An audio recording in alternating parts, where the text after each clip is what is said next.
ಈ ಬಿಸಿಲಲ್ಲಿ ಕಾಡುವಂತಹ ಉರಿ ಮೂತ್ರಕ್ಕೆ ಇವತ್ತು ಹೇಳುವಂಥ ಟಿಪ್ಸನ್ನು ಫಾಲೋ ಮಾಡಿ. ನೀವೇನಪ್ಪ ಮಾಡಬೇಕು ಅಂತಂದರೆ, ರಾತ್ರಿ ಒಂದು ಚಮಚ ಧನಿಯಾನ ನೀರಲ್ಲಿ ನೆನೆಸಿಟ್ಬಿಡಿ. ಇದನ್ನು ಬೆಳಿಗ್ಗೆ ಖಾಲಿ ಹೊಟ್ಟೆಲಿ ಕುಡಿಯೋದ್ರಿಂದ ನಿಮ್ಮ ದೇಹದಲ್ಲಿರುವಂಥ ಉಷ್ಣತೆ ಕಡಿಮೆ ಆಗುತ್ತೆ.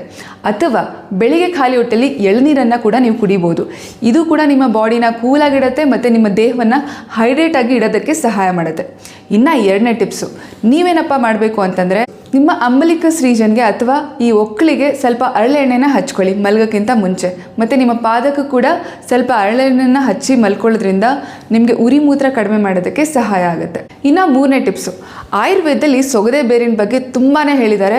ಇದು ನಿಮ್ಮ ದೇಹದ ಉಷ್ಣತೆಯನ್ನು ಕಡಿಮೆ ಮಾಡೋದಕ್ಕೆ ತುಂಬ ಸಹಾಯ ಮಾಡುತ್ತೆ ಮತ್ತು ನಿಮ್ಮ ಉರಿ ಮೂತ್ರನ ರಿಮೂವ್ ಮಾಡೋದಕ್ಕೆ ಸಹಾಯ ಮಾಡುತ್ತೆ. ಸೊ ನೀವೇನು ಮಾಡಬೇಕು, ನೀರಿನಲ್ಲಿ ಸೊಗದೆ ಬೇರನ್ನು ಹಾಕ್ಕೊಂಡು ದಿನವಿಡೀ ಅದೇ ನೀರನ್ನು ನೀವು ಕುಡಿಯೋದ್ರಿಂದ ನಿಮ್ಮ ದೇಹ ತಂಪಾಗಿರುತ್ತೆ ಮತ್ತು ಉರಿ ಮೂತ್ರ ಬರದೇ ಇರೋ ಹಾಗೆ ನೋಡ್ಕೊಳ್ಳುತ್ತೆ. ಇನ್ನು ಮುಖ್ಯವಾಗಿ ಈ ಬಿಸಿಲಲ್ಲಿ ಉರಿ ಮೂತ್ರ ಬರಬಾರ್ದು ಅಂತಂದರೆ ಹೆಚ್ಚು ನೀರನ್ನು ಕುಡೀರಿ.